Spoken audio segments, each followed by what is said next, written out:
Hey guys, Ralph here. Welcome to True Power Trumpet Fitness on this magnificent Monday. Here in Connecticut, life's good, guys. Life is awesome.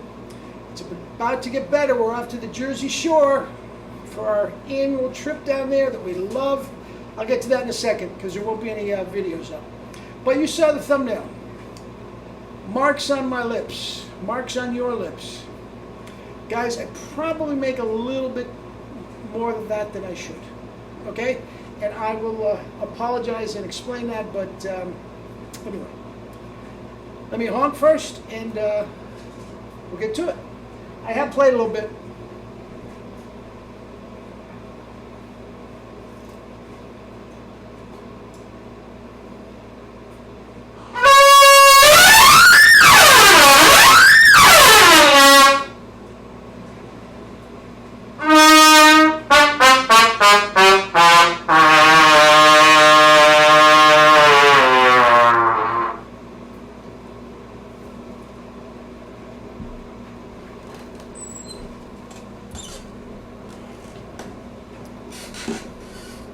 Anyway,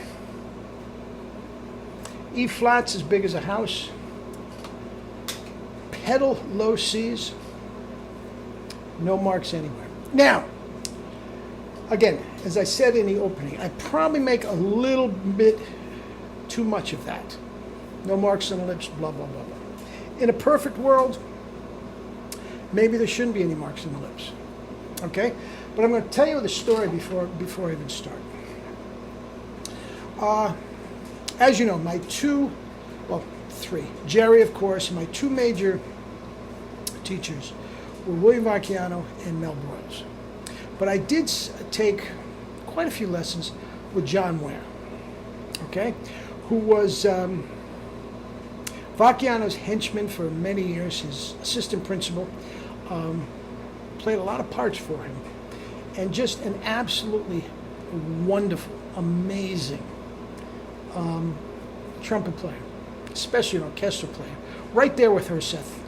I mean, that level. He played, assistant to the man all these years, and one of his greatest achievements was his post-horn solo in Mahler Third. I believe it was Bernstein, I'm not sure. Just absolutely glorious. Anyway, the reason I bring him up is I studied with him, and I'm telling you, I hardly ever noticed marks on his lip, just walking around. But we were in the lesson once, and we were going to do some excerpts together. And I was playing mostly on B flat, so I grabbed my C trumpet. He says, "You know what? Let's tune up. Give me a C." Now he hadn't played yet at all. Okay, he said, "Give me a C." So we played two C's. We tuned up, and we're about to go. And I looked over, and sure enough, there's an absolute, definite ring on his lips. It wasn't, like the pictures I showed you before, but there was absolutely a ring there. Now, this is John Ware, some of the greatest chops in the history of trumpet, and he played one note, and it wasn't even a double C or anything. One note, and sure enough, he's got a ring there. So, rings can be misleading, guys, and marks on the lips and whatnot. And I talked about, playing with, well, not playing with, but being in the audience for three of the greatest trumpet players on the planet, Perico, Delibera, and Perello. Not a mark on their lip anywhere. Okay?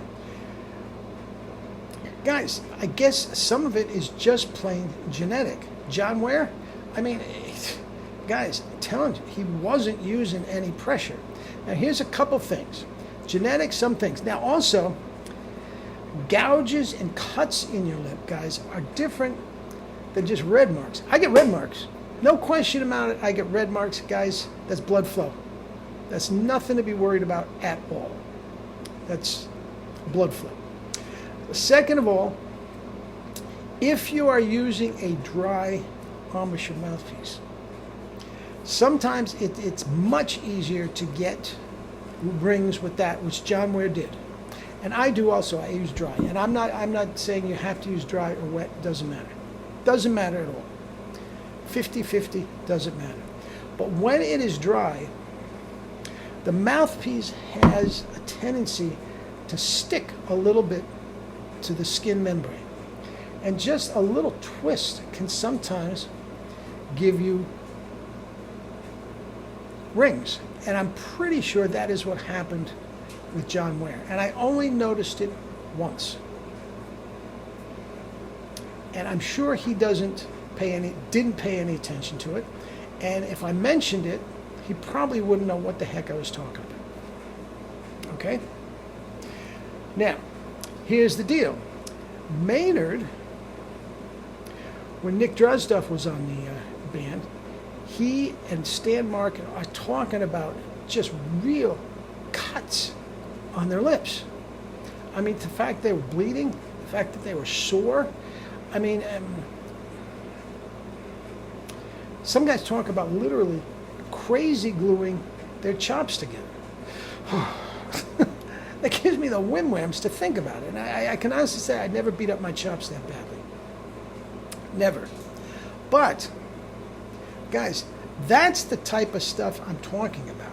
Not just a little arbitrary John Ware ring that we're talking about. We're talking about the point where, are you cutting your lips? Are you mangling your lips?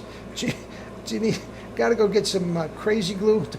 I mean, that's what we're talking about. Okay? If your chops don't hurt, you're not doing any damage. Pain is the body's way of telling you you're doing something wrong. And if they don't hurt, if they're not tender when you play, if there's not cuts, if there's not sensitive, guys, don't sweat the small stuff. And again, I will apologize. Sometimes I make too much of it. Sometimes I make too much of it. You know, it's another thing I make too much of it, and I've cleared the air with this before. Oh, it's just so easy. All I'm doing is moving my fingers, which to a certain degree, that's absolutely right. But again, there's work being done. Okay? It's not just nonchalant, you know, E's above double C. No. That's not what it is. There's some work being done. I don't want to get into it because that's a different video, which I explained before. But again, don't get bent out of shape about just small marks, especially red marks or anything that go away. If you wake up the next morning and you're looking like Louis Armstrong in the mirror before you shave, okay, then we'll talk about that. Now, here's another thing. Guys, maybe this is something you did for years, and maybe it's going to be there for a while until you start vibrating and rejuvenating a bit. Now, the lip muscles do rejuvenate. They absolutely do rejuvenate. So technically, you should probably be able to get rid of any scars you have due to prior damage. But if they're less apt to rejuvenate if indeed you continue to play on them all the time. Okay, if you just left them alone, they'd probably go away. All right? But you look like Louis, you look like Bill Chase, you look like Maynard, you look like Sandoval, something like that. All right, we'll talk. Other than that, don't sweat the small stuff. Relax the corners. Get the good grip. Don't overblow. That is what you're supposed to be thinking about. All right? All right. Guys, Jersey Shore, Tuesday, Wednesday, and Thursday.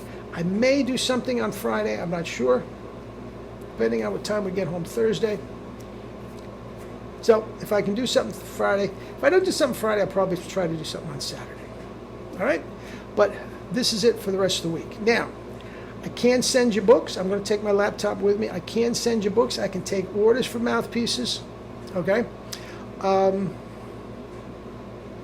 can't send the mouthpiece, but I will return emails and all that sort of stuff. So business as usual, except for the videos.